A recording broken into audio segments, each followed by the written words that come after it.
Pa, may buntag pa. Yes ko pa. Padas dira ba ron sa man dili ko nimo i-greet. Mo ganing ni ani ko diri pa para i-greet kag Happy Father's Day. Pila na yung edad pa? Unsa edad wala man labot sa birthday man tong Ay, edad. dili na sa edad pa, no? Daka lang jud ka ba unsa na imong dala regalo nimo na nako sapatos? Asa? Ah, kani, dili pa eh. Wala ni sulod pa. Di mo na ko ni kanang kwan pa. Tabanog. Abi man ako regalo nimo na nako. Anong naamda ka drama atin mo? Okay, nagsabot nung gunming ate pa kay niya naman si ate nga. Father's Day ra ba ron unsa kag maghanda taon niyang gabi eh. Bata apo mo na yung ingon nimo. Atong i-surprise si Papa.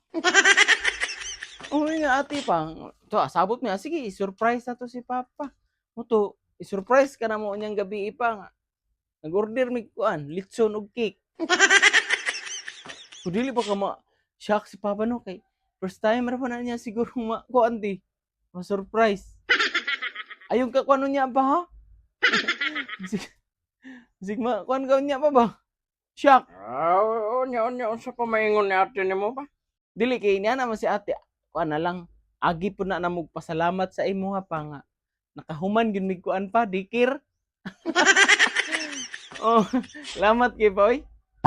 Gabi ako tungod na basta maayo lang gid akong lawas kwarta man gyud ko dong. Ay lang og hilak pa. First time ginago ma-surprise niya dong. Onya unsa pa may sugo ni ate nimo? Ni ani ko diri pa para waon ang bayad sa order pa. Sa litson og cake. 7K tanan. Unsa ako pa babayaron ninyo ato dong? Oh, ikaw may gapoy mo bayad ato pa kay imo marong Father's Day. Ako lang di ay gyapon dong. Di na naman siguro lang kumundang og hilak ani.